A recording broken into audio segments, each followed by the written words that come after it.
Oye, ya llegó, ya llegó, ya llegó. Oye, ya llegó, ya llegó, ya llegó. Comenzó el corito histórico, histórico.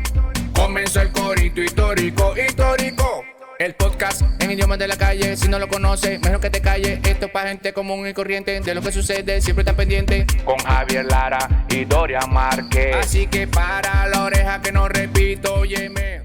Panas y bellas damas, sean bienvenidos todos al regreso de nuestra sección de preguntas y respuestas, la más esperada. Chayanne se llama Elmer. ¡Eso!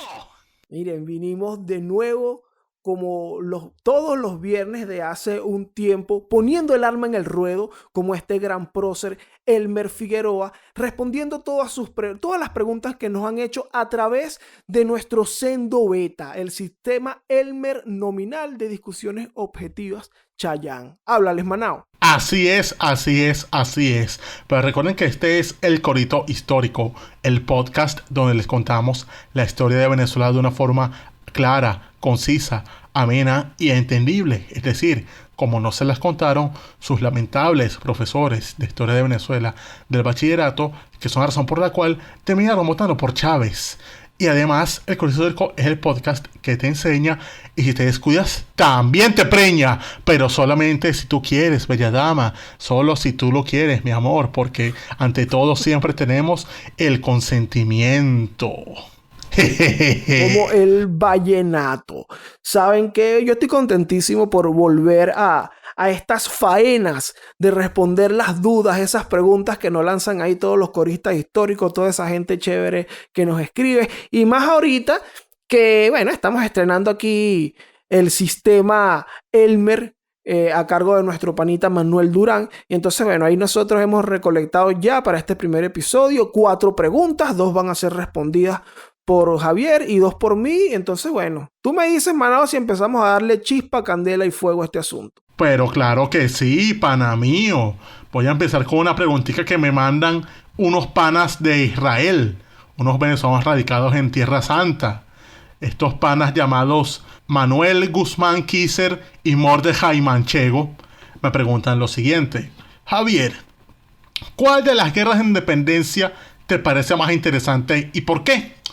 Bueno, Manuel y Mordecai, esto es mi opinión solamente. En mi humilde opinión, las guerras más interesantes de estudiar, por las implicaciones que tuvieron, porque fueron los conflictos que fueron mucho más allá de la lucha por la independencia respecto a España, sino que se convirtieron en un conflicto donde se metían mezclados temas de la igualdad, los derechos del hombre, y donde se refleja también la influencia de la ilustración y las ideas modernas, son precisamente las guerras de independencia de la actual Colombia y Venezuela. Y no solo porque las dos en un momento coinciden hasta hacerse una sola guerra, sino porque tienen particularidades que, a pesar de que se asemejan, aún así se diferencian, porque son, a pesar de que unos países muy parecidos, tienen cosas distintas. ¿Y esto por qué? Pues porque ambas guerras de estos países tuvieron unos periodos de abierta guerra civil, es decir, conflicto entre connacionales, pero con unos motivos de estos conflictos distintos, porque en Venezuela fue una guerra civil, como se ha mencionado siempre, los autores que hemos estudiado, que llegó a ser una guerra civil de colores, una guerra de castas entre estratos sociales de la población, un conflicto que estaba motivado por los siglos de injusticia en el territorio, con unos demonios que la Declaración de Independencia lo que hizo fue terminar de soltar como si fuese el corcho en una botella de champaña. En una causa republicana que al principio era una cosa exclusivamente blanca, porque la independencia no hay que olvidar que la hicieron un montón de hacendados y mantuanos que se alzaron no porque creían tanto en esa cosa de libertad, igual de fraternidad francesa, no, se alzaron para mantener sus privilegios, para seguir subyugando a las otras castas que entonces vieron esa república nacer y no les ofrecía nada. ¿Por qué le ofrecía la república a los negros? Seguir siendo esclavos. ¿Qué le ofrecía a los pardos? Nada, no les ofrecía ser iguales a los blancos, no les permitía hacer su progreso social, no les permitía entrar a la universidad, nada de eso. Y a los indios, menos que menos, o sea, decía, sigue por ahí jodiendo, indio. Y entonces en este río revuelto, los realistas salieron a pescar, aprovechando todo ese resentimiento. Sobre todo porque sus comandantes, ¿quiénes eran? Los primeros comandantes realistas en Venezuela no eran precisamente unos peninsulares salidos que si de Valladolid, de Madrid, nada de eso, no. los comandantes realistas eran canarios, que como sabemos eran blancos de orilla, es decir, eran más pardos que peninsulares realmente. Entonces se identificaban con estos mismos inconvenientes y bueno, de esa forma hablan de la experiencia. Entonces, lógicamente, un negro, un pardo o un indio, lo pones al frente, un blanco diciéndole que se une a su ejército aunque no le va a dar un carajo, y un canario diciéndole que se venga porque esos coños de madres blancos que ellos no sirven para nada, él se va a ir con el canario. Y entonces de esa manera es que surge ese fenómeno de esos comandantes como Boves, Zuazola, Rosete, Reyes Vargas. Todos eran o blancos criollos, o incluso Carlos Reyes Vargas era un indio. Y entonces estos carajos, este poco de blancos de orilla, perdón, porque hablamos de que gente canaria o blancos pobres españoles. Entonces esa gente acaudía ese montón de esclavos huidos de las naciones criollas republicanas, a pardos e indios que estaban en el medio de la guerra, y bueno, los ponen al servicio de su causa. Aunque bueno, esta era una gente que era tan venezolana, porque todos nacieron en el mismo país, como los patriotas criollos que están combatiendo. Entonces eso se convirtió en una guerra civil abierta, que siguió incluso después de la muerte de Boves, porque si bien el grueso del ejército de Boves poco a poco desertó o cambió de bando, bueno, sabemos eso del caso de la gente que agarró Páez y todo eso, pero igualmente un buen combo de esa gente nacida en Venezuela que está luchando como Boves se quedó también, porque sabemos que en la batalla de Carabobo el grueso del ejército que combatió contra las tropas de Bolívar y Páez eran venezolanos.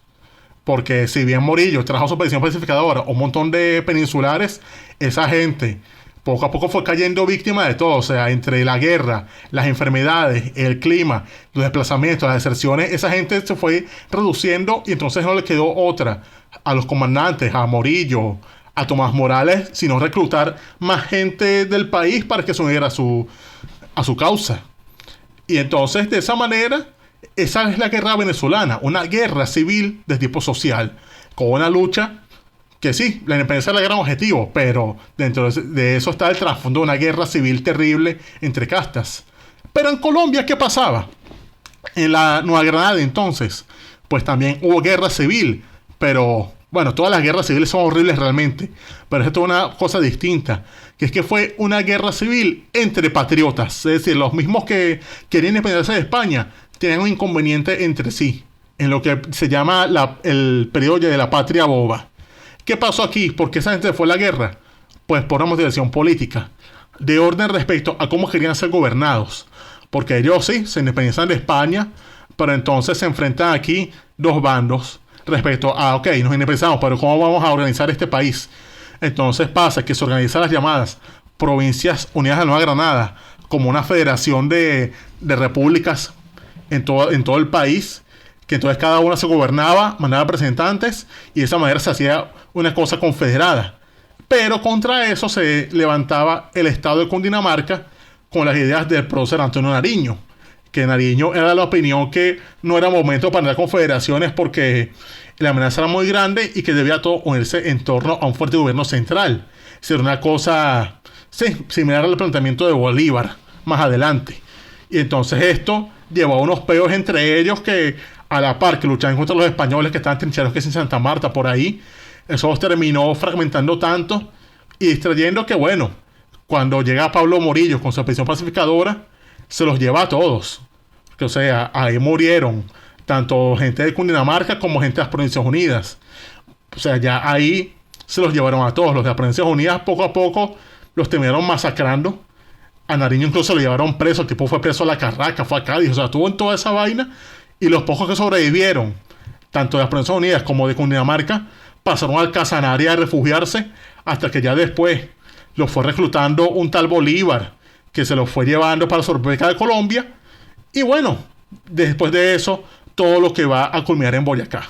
Claro, esto no menosprecia, digamos, a los otros conflictos que habían en América, como por ejemplo todo lo que fue la guerra del Río de la Plata, una guerra donde sale el nacimiento de 3 repúblicas, porque de ahí nace Argentina, Uruguay y Paraguay de un solo coñazo, y a su vez de los mismos rioplatenses sale la ayuda que dieron los chilenos para su guerra.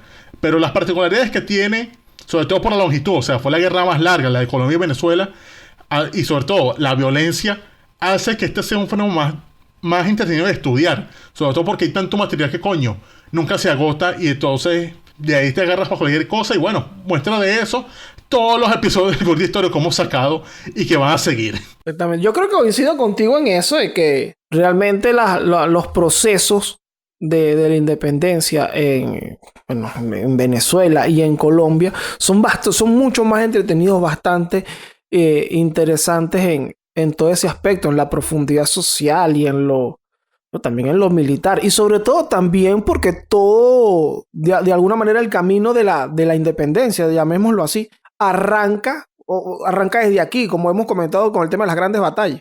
Arranca en Carabobo, Boyacá y bueno, eso. Es como interesante ver cómo se gesta todo ese asunto. Bien buena ahí esa pregunta. Ya vamos con la mía, Manao. Claro que sí. Azota ahí, Zion. Vamos a ver. Fíjate que yo tengo acá una pregunta de un pana de la casa, ¿vale? Nuestro pana Magenje, artistazo. Coño, vale, Carlos Luis Sánchez Becerra. Claro. Porque no es lo mismo ser empírico que periquero. Exacto, no es lo mismo prevenir que preverar. Háblales. Bueno, el pana Magenje, Tar Magenje, nos deja lo siguiente. Él dice: hablen del Gocho que cuando se hizo el decreto de guerra o muerte mató a los enfermos que había en un hospital a machetazos para ahorrar balas, y ahora en los Andes hay preescolares con su nombre. Coño, ¿quién es ese prócer? El mío. Coño, y es verdad, yo encontré varias instituciones educativas en Trujillo con el nombre de un personaje un tanto desconocido como para todo el mundo, pero que existió y que es interesantísimo, que es Manuel Gogorza Lechuga. Coño, Lechuga, o sea, un tipo altamente sano, ¿no? Claro. Bueno, no muy sano realmente, por lo que podría ser es fresco, si te pones a ver. Pero bueno, Manuel Gogorza Lechuga, quizá no le sea muy familiar este nombre. Entonces vamos a responder aquí al panita Magenje. ¿Qué es lo que con este pana? Fíjate, Manuel Gogorza Lechuga, trujillano, nace en la parroquia de Chiquinquirá, en Trujillo, 27 de febrero de 1785. Nuestro Manuel Gogorza Lechuga es hijo del señor Don Manuel Gogorza, que ejercía el cargo de administrador de la Real Hacienda, allá en los Andes. Y bueno, de Braulia Lechuga, una mujer muy fresca. Además. Entonces, bueno, aquí está Gogorza, como podemos decir que es un criollo. Y él comienza a pelear en el bando patriota en 1810, cuando todo el mundo tiene que elegir un bando. Él agarra el bando patriota con los andinos y es nombrado alférez de las fuerzas merideñas. Acá, en esta zona del territorio, había un problema, como lo había hacia el oriente, hacia la otra parte del país, con Guayana, que Guayana era realista. Y entonces, bueno, armaron unas incursiones contra Guayana y tal. En los Andes ocurría con la población de bailadores. Bueno, esos tipos no querían, que patriota, que independencia, ¿qué es esto? El mensaje culo. Y Gogorza Lechuga comienza su camino en las armas, en los movimientos que se hacen para tratar de reducir a los realistas de bailadores. Entonces se pone a las órdenes de un capitán llamado Antonio Pino y un sargento llamado Buenaventura Izarra. Ya para el 20 de mayo de 1812, Gogorza Lechuga es alférez ayudante mayor en una junta que fue promovida por un maracucho llamado Francisco Yepes. Pues ¿sabes qué? En aquel momento toda esta zona de los Andes tenía además un centro ahí importante en Maracaibo. Se comunicaban. Entonces, bueno, este militar Francisco Yepes hace una junta y que mira, tenemos que ir por bailadores, ¿vale? Y ahí está en el Estado Mayor como ayudante Gogorza Lechuga. Pero ¿qué pasa? Que a estos tipos no les va muy bien. Terminan emigrando hacia la zona más próxima, que es Cúcuta y toda esa zona. Y por ahí, en el año 13, venía un tal Simón Bolívar. Ah, campaña admirable. Coño, viene la campaña admirable. ¿Y quién viene en esa campaña admirable con todos estos muchachos colombianos que nosotros comentamos ya hace un tiempo y todo esto? Manuel Gogorza Lechuga. Entonces, el tipo va a acompañar y es capitán ya para ese momento. ¿Qué pasa? En estos tiempos es cuando tenemos aquel personaje que también ya tratamos, Antonio Nicolás Briceño, el Diablo. ¡Ay, el Diablito! Claro, proponiéndole a Bolívar y que, hermano, aquí tenemos que hacer guerra a muerte, tenemos que matar a toda esa gente, ponerlos a habla como que tiene esa boca llena de harina de trigo, muerto. Eso es lo que tenemos que hacer. Briceño proponiéndole estas cosas a Bolívar y Bolívar, coño, no muy convencido de la vaina. Pero ¿qué pasa? Que el 27 de mayo de 1813, Manuel Gogorza Lechuga, que tiene unos 24, 25 años. Muchacho. Claro, es destacado. Mira, tienes que ir a la zona ya de Trujillo, por allá por Niquitao, todo ese asunto, a suplantar al subteniente Félix Acevedo y además vas a comandar el batallón de exterminio de conciliadores, desertores, delatores, judas, bandidos y delincuentes. ¿Qué? Verga. Le propusieron un cargo que no era precisamente de jardinero. Mira, ahí está eso, las primeras 3 palabras del nombre de esa institución, ya lo dice todo, batallón de exterminio. Y lo demás es una lista de a quienes tienen que exterminar: conciliadores, desertores, delatores, judas, bandidos y delincuentes. Se llaman matar malandro, pajúo, cómplice, todo. Coño, ¿cómo no se encuentra Timoso Zambrano? Censurado. Bueno, esto ocurre el 27 de mayo de 1813. Aquí es donde se da, bueno, ya nos podemos dar una idea de las operaciones que llevaba a cabo este batallón, en el que se hablan de 500 bandidos. Pero, bandidos entra en toda esta lista de oficios, digamos, que salen aquí en lo que puede terminar este batallón. Entonces, esto ocurre el 27 de mayo, como lo dije hace un rato, de 1813. El decreto de guerra-muerte se emite el 15 de junio. O sea, esto es un rato antes del decreto de guerra-muerte. Ya se estaba haciendo una guerra, siempre lo comentamos, que bueno, ya de por sí había como una guerra-muerte no declarada. Pero este es un paso previo allí que está preparando la guerra-muerte. Encomiendan a Manuel Gogorza Lechuga a exterminar todo lo que se mueva por ahí que huela a realista. Jodas. ¿Qué pasa? Con Gogorza Lechuga, él va haciendo todo esto. Incluso a él le encomiendan limpiar esa zona, básicamente, esa zona de los Andes, y luego unirse a la vanguardia del ejército que era comandada por Atanasio Girardot. Ah, ok. Recuerdo que todos estos muchachos, Girardot, de esta tropa colombiana, viene a las órdenes de Urdaneta. Entonces, bueno, así encontramos a Gogorza Lechuga peleando después en los combates de Betijoque, toda esa zona, hasta en la batalla de Niquitao, que es donde comanda Rivas. Ahí está Gogorza Lechuga, también participa en Bárbula, participa en las trincheras. En las trincheras se gana el ascenso a teniente coronel. Y Gogorza es como empieza a encabezar, a comandar el llamado Batallón Valencia, que estaba a las órdenes directas de Urdaneta. Entonces, bueno, aquí tenemos a un oficial, mira, jovencito, encargado de un grupo exterminio, de todo lo que se mueva por ahí. Se da el decreto de guerra-muerte el 15 de junio de 1813 posteriormente. O sea que ya aquí todo el mundo va a hacer lo que hace Gogorza Lechuga. Curiosamente, ese día también se fusila Antonio Nicolás Briceño. ¿Qué pasa? En el año 1814... le toca a Gogorza Lechuga salir a auxiliar al comandante José María Rodríguez, porque él estaba en la población de Ospino peleando con José Antonio Yáñez, a.k.a. Ñaña. El Ñaña. Oño, el Ñaña era de armas tomar. Los relatos de la memoria de Páez sobre las operaciones de Yáñez eran una locura, una crueldad, una cosa terrible ahí. Yáñez tenía azote a toda esa zona. Y ahí estaba perreando al comandante José María Rodríguez, hasta que llega Manuel Gogorza Lechuga con sus muchachos, con su tren andino de niños malos. Y en una hora aplastan a Yáñez e incluso lo asesinan. Carajo, esto fue un enfrentamiento entre bandas. O sea, esto fue... entre bandas y vengaron a Briceño. Esto fue el Coqui matando al otro loco de Petare. Aquí, bueno, y matándole y eso, y vengando al pana a Toño Nicolás. ¡Epa! ¿Qué pasa con Gogorza Lechuga? ¿Por qué no seguimos escuchando de él? Coño, era un tipo que se veía que tenía como... Bueno, era un hombre ahí de acción, encargado de un grupo exterminio, era joven además. ¿Qué pasa? Que en ese mismo año 14, para el mes de junio, está ocurriendo el asedio a Valencia que hace José Tomás Boves.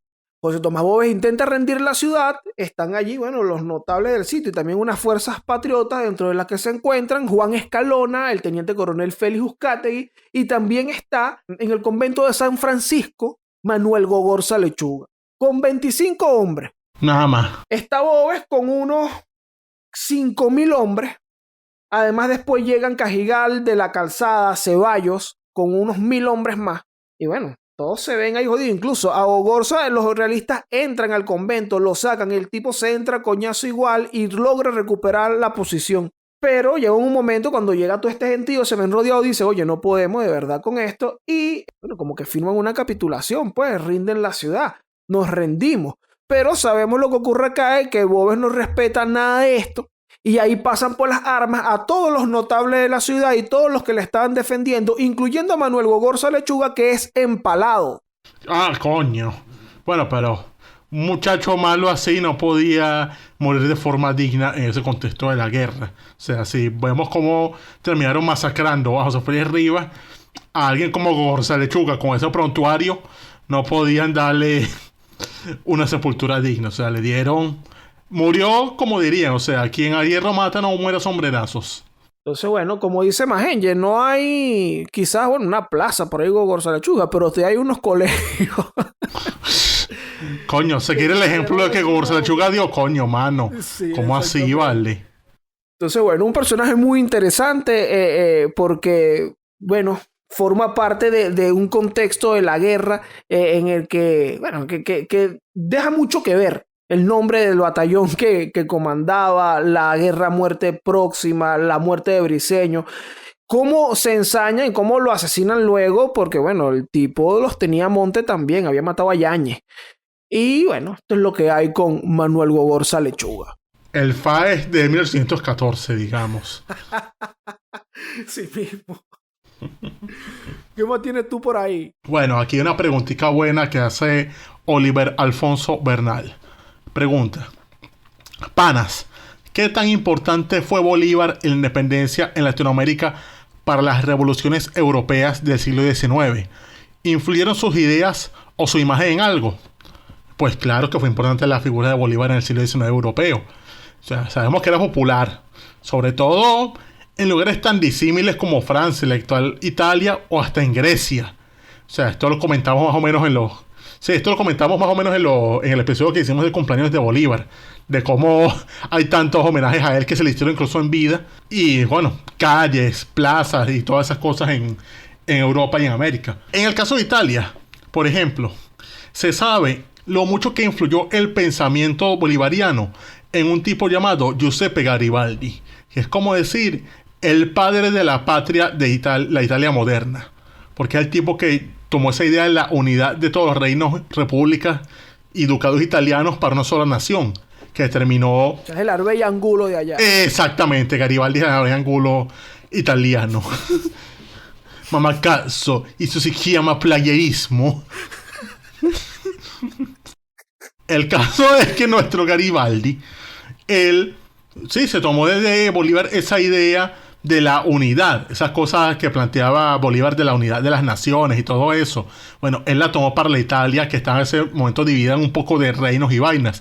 Él llamaba a que Italia se uniera en torno a una sola nación y un rey para hacerle frente a los enemigos, sobre todo porque los italianos siempre habían estado subyugados en esos peos europeos de siglos anteriores, sobre todo tenían el peo con Austria, que los austríacos siempre venían a joderlos. Y entonces yo decía, no, ¿hasta cuándo esto? Nosotros no vamos a dejar montar la pata más por los austríacos. Hay que unirnos para que ellos sean los que nos teman.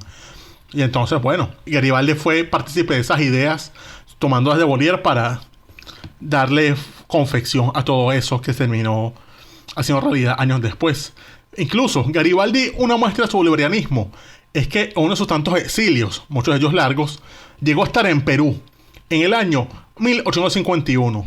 Y en uno de esos tantos viajes por el Perú, el carajo se atrevió a ir al puerto de Paita, donde se sabe que conoció a Manuela Sáenz. O sea, hay registro, hay cartas, hay todo eso. Se lo con Manuela Sáenz y obviamente conversó muchas veces sobre la figura de su ídolo. O sea, Habla con la amante de Bolívar precisamente para saber, coño, ¿y qué decía Bolívar de esto? ¿Tú crees que él se vacile de esto? Entonces, coño, salió de ahí renovado. Más adelante incluso, esa idea, esa admiración de Garibaldi a Bolívar se ve mucho más tarde, en los tiempos de Mussolini.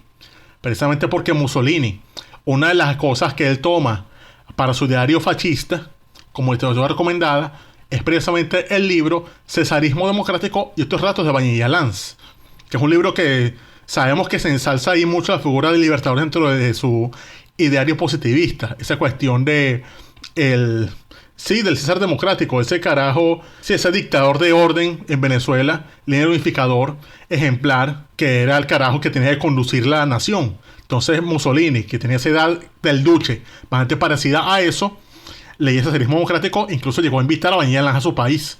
O sea, lo llegó a tener en sus cuestiones fascistas. E incluso también se ve en aquel famoso acto donde se inaugura una estatua de Bolívar en Roma. Ese acto donde incluso llevaron al embajador venezolano ante el Reino de Italia, que era en ese entonces Caracciolo Parra Pérez. Entonces esa cosa se ve allí de cómo la influencia de Bolívar permeó en el siglo XIX en Garibaldi, y de ahí siguió adelante para todos los que tienen una idea sobre la unificación italiana y hacer Italia grande. O sea, se agarraron mucho de Bolívar. Pero hay otro caso que me parece mucho más increíble, que es el caso de Grecia. O sea, imagínate, Grecia, ¿qué tiene que ver los griegos con Bolívar? Una vaina loquísima. ¿Les gusta Bolívar allá a los griegos? Marico, aquí tengo unas cosas, o sea, esto lo saqué de un artículo por Avinci muy bueno, bastante aquí en las citas, en las fuentes bibliográficas, de que los patriotas griegos, ellos empezaron a hacer una revolución contra los turcos, que eran los que los oprimían a ellos, más o menos por el año 1821. Tenían unos movimientos ahí panhelénicos de solidaridad entre griegos y el extranjero, y fueron entonces a empezar a alzarse. Y entonces se habla de que habían patriotas griegos que citaban discursos de Bolívar en sus periódicos de difusión. O sea, los carajos tenían periódicos y revistas donde los carajos discutían sobre cómo hacer la independencia, o sea, llamando a no desfallecer, a mantener la unidad, y sobre todo llamaban a seguir el ejemplo que había dado Bolívar en sus luchas. O sea, aquí tengo, por ejemplo, un fragmento que se extrae de un diario que ya tenía llamado el Helenica Crónica, que es del 16 de julio de 1824. O sea, Bolívar está vivo todavía. Y esta es una crónica donde, sí, que está atribuida a un tipo llamado Espiridón Tricupis. Cuenta aquí esta crónica, que esto es un contexto del siguiente. O sea, la guerra de ese momento va para los griegos, porque no solamente que están enfrentando a los turcos que le están dando coñazos, sino que también pasa a entrar en la guerra los egipcios. O sea, el sultán de Egipto manda a invadir Grecia, invade Creta y la ocupa. Y entonces, en medio de ese peo, el autor de esa crónica pone lo siguiente. O sea, se pone a comparar la guerra en Grecia con las luchas en la América del Sur, que ya habían terminado ese entonces. Pero entonces él coloca lo siguiente. Él propone la figura de Bolívar como un ejemplo digno de ser imitado. Y es más, traduce al griego un fragmento de un discurso de Bolívar. Ese discurso donde Bolívar dice que él prefiere el título de ciudadano al de libertador. Claro, aquí con unas pequeñas discrepancias, porque este escritor pone que Bolívar dijo eso en el discurso de Angostura, en la asamblea de Angostura. Pero esto en realidad lo dijo fue en el Congreso de Cúcuta. Pero también dice aquí, o sea, como una forma de concluir, que ante eso de que es mejor ser ciudadano antes que libertador, dice este cronista: he aquí cómo se expresa el verdadero ciudadano. Pero ¿quién entre nosotros ha hecho alguna vez hasta hoy cosas semejantes? ¿O quién, si las dijo, las ha puesto al mismo tiempo en práctica? Pues nadie. Solo el gran Bolívar, en cambio, cumplió lo que prometió.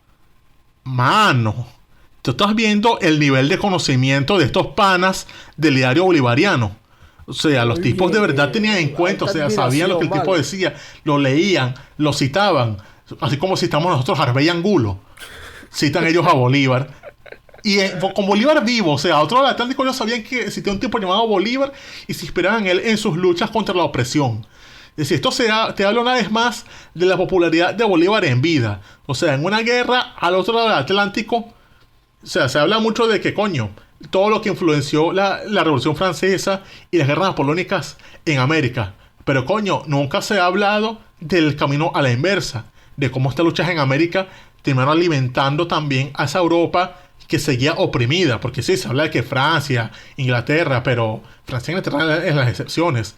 Europa seguía bajo un manto de opresión terrible, del cual, como vemos, muchas de estas naciones oprimidas entonces miraron a América como ejemplo para liberarse. Entonces, así como se inspiraron los italianos, se inspiraron también los griegos, algunos franceses en sus revoluciones, y así quién sabe cuántos más. O sea, es arrechísimo todo esto de cómo un acontecimiento en América inspira a una gente en Grecia. O sea, ¿qué nivel? Entonces sí fue bastante, de alguna manera, representativa la influencia de Bolívar en muchas luchas europeas. En alta. Vivo y muerto. Claro, porque cuando Garibaldi ya estaba muerto. Pero lo de Grecia me parece increíble porque fue Bolívar vivo. Bolívar como presidente de la Gran Colombia. Y estos carajos están como un ejemplo para lo que debían ellos hacer para construir una verdadera nación. O sea, todo un nivel de ícono pop Bolívar en vida y en su muerte. Exactamente. Está bien bueno de verdad. Bien bueno de verdad. Mira, este Chayanne se llama Elmer. Me ha gustado bastante porque está lleno de wow. Chayanne se llama Elmer. Mira, tengo por acá, creo que esta es la última pregunta de esta edición. Que esta la hace el panita paisano. Yo creo que él es paisano. Wilman Aro. De todas maneras, él confirmará ahí cuando vea que respondimos su pregunta. Dice, saludos hermanos. Me gustaría que hablaran sobre cómo se percibían los venezolanos en la época de la Capitanía General. Me explico mejor. Se decían ellos mismos venezolanos. O, por ejemplo, llaneros si vivían en el llano. Entonces, fíjate algo. Esto es interesante. Esto es muy bueno también tenerlo en cuenta justamente para entender parte de las dimensiones de lo que representó luego la Guerra de Independencia y toda la historia en general de este país. Porque, ¿de dónde tenemos o dónde vamos a partir para intentar explicar este asunto? Desde la organización más primitiva, luego de la llegada de los españoles, que es el tema de las provincias. Sabemos, y bueno, incluso ahí en la bandera hay unas estrellas que representan a las distintas provincias. ¿Qué pasa con las provincias? La provincia se configura, o sea, se muestra como la estructura territorial básica para lo militar y la administración del gobierno y la administración de justicia. Entonces, ahí empiezan a llamarle provincia a todos estos territorios. ¿Qué pasaba en las provincias? Bueno, eran estos territorios para donde llegaban algunos representantes de la corona o expedicionarios a intentar formar un pueblo, fundar una ciudad y todo esto. Entonces, por ejemplo, se tiene aquí como precedente para el año 1680. El rey Carlos II publica la recopilación de leyes de India. Entonces, aquí hablan de la organización del territorio en el sistema de provincias y se hablan de las provincias de Margarita, que es del año 1525, que se erigió en provincia, la provincia de Venezuela o Caracas, que es de 1528, Nueva Andalucía o Cumaná, de 1568, Guayana, de 1568 también, y Mérida y La Grita, de 1622. ¿Qué pasa con estas provincias? En lo que se refiere a la administración de justicia y también a lo eclesiástico, estas provincias tienen sus relaciones o dependen, según su ubicación, de la audiencia de Santa Fe, que está en Bogotá, o la de Santo Domingo, que es en la hoy República Dominicana. ¿Qué quiere decir todo esto? En principio que tenemos unos pedazos de tierra allí, habitados por unas personas que vinieron desde España y por otras personas que son también, bueno, los pueblos aborígenes que estaban allí y posteriormente los esclavos que llegaban, que no tienen ningún tipo de relación con otra provincia. La provincia de Nueva Andalucía, en Cumaná, si tenía que hacer algo respecto a la administración de justicia, tenía que, digamos, mandar su documentación o sus papeles hacia Santo Domingo. Entonces, la comunicación que pudieran tener con el exterior o contacto ya lo tenían ahí. No era con Caracas, no era con Mérida, de alguna manera con Margarita por la cercanía, por poner allí ese ejemplo. También que las provincias vivían en una relativa autonomía, es decir, el control que podrían tener o la supervisión que podrían tener estaba fuera. O sea, si se fijan, en Santo Domingo o en Bogotá. Entonces, ¿cómo vive esta gente? Bueno, yo soy una persona que vive en Cumaná en el año 1703 y simplemente soy de aquí de Cumaná, pues. Cumaná. Yo, la verdad, no sé nada de qué es esto de Venezuela, yo no sé en Mérida, yo no sé dónde queda eso. Sé dónde está Santo Domingo porque mis papeles lo mandan para allá cuando yo necesito algo. ¿Qué pasa luego? Que en el año 1777 sale el rey Carlos III y crea la Capitanía General de Venezuela, ¿Qué es esta vaina? Bueno, otra institución o otra forma de reorganizar el territorio. ¿Por qué? ¿En qué cambió esto? Bueno, que la Capitanía General de Venezuela englobaba a esas provincias que mencionamos hace un rato, o que mencioné hace un rato. ¿Qué quiere decir? Que ya no van a estar superditadas a Santo Domingo o a Santa Fe, sino que aquí tenemos una real audiencia en Caracas. ¿Quieren que tenga un peo? Hablen aquí con Caracas. ¿Qué pasa con este asunto? Que estamos hablando de que 200 años después de que aquí vivimos en Cumaná, nosotros nos pagamos, nos damos el vuelto, cualquier cosa allá con la gente de Santo Domingo, hablamos un poquito con los de Margarita, ahora tengo que entenderme con los caraqueños, porque es la Capitanía General de Venezuela. Yo no sé qué es esto de Capitanía General de Venezuela. Además que esta institución de aparecer 200 años después, son alrededor de 30 años los que pasan para llegar luego a 1810. Entonces, sí, son alrededor de 33 años exactamente. Entonces, ¿qué quiere decir esto? Que es cuando empieza ya el proceso de independencia, que empieza mucho más esta interacción entre las distintas provincias y entre sus habitantes. Incluso, bueno, luego la dinámica de la guerra de independencia hace que orientales se conozcan allá con gochos y que un maracucho haya tenido que ir hasta Cumaná para hacer unas diligencias con unos orientales por allá. Entonces, ¿de qué nos habla esto? Nos habla de ese país o de ese territorio archipiélago en tierra firme, en lo social.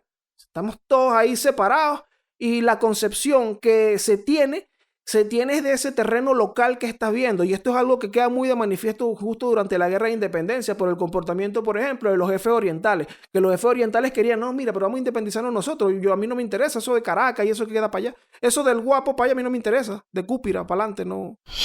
No me importa. Vemos comportamientos como, bueno, los de Páez también. Los llaneros, un poco sí. Interesados en salir hacia... No, mira, a mí me interesa aquí mi llano y mi bostevaca allá. Y jalada ganado por la cola. Yo no quiero saber más nada. Entonces, bueno, estos datos dejan mucho que ver de esa percepción que podía tener un habitante de la Capitanía General de Venezuela en cualquiera de sus provincias en ese momento. ¿Se percibían como venezolanos?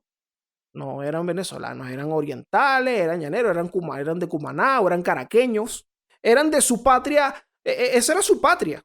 Es algo que queda, incluso lo comentamos en un episodio de Bermúdez, que en algún momento abogaba por la creación de, no, mira, vamos a independizarnos nosotros, el estado está aquí en Oriente y ya, la república de aquí. Sí, era su patria chica. Entonces, bueno, exactamente. Entonces, bueno, esto es lo que, es interesante saber esto y me gustó mucho la pregunta aquí de Wilman, precisamente por esto, porque nos ayuda a comprender un poco también estas dimensiones de lo que representó luego la guerra de independencia, cuando todos estos habitantes de estas distintas islas que habían dentro de este territorio se tienen que unir, interactuar, conversar, negociar entre ellos y bueno, y tener sus peos. Claro.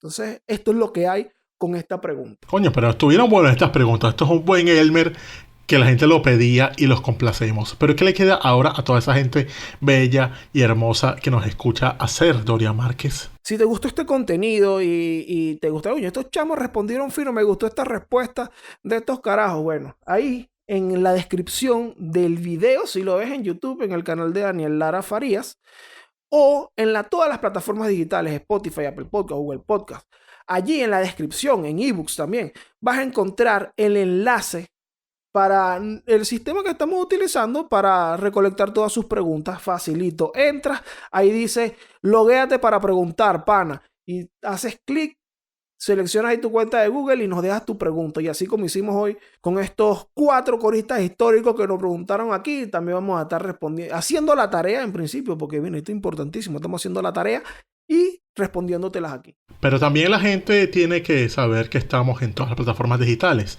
Estamos en Spotify, Apple Podcast, Google Podcast, iVoox y demás. También estamos saliendo por YouTube en el canal de Daniel Lara Farías. Y si tienen problemas con el internet, bien pueden ir a la misma página de www.elcoristohistórico.com y allí se pueden descargar los episodios sin inconvenientes en el poco rato de internet que tengan para escucharlos sin gastarse tanto los megas ni nada de eso. E igual en la misma página se pueden ir a la sección del Sendo Beta a sus preguntitas para próximos episodios. ¿Les gustó la Emer? Bueno, vayan para allá si tienen una duda y se las haremos responder próximamente. ¿Qué nos queda ahí, Dorian Márquez? No, estamos listos. Este fue el Chayanne, se llama Elmer. Deja por ahí tu pregunta para que esta sección continúe en la pista, dejando el alma en el ruedo. Me quité ya.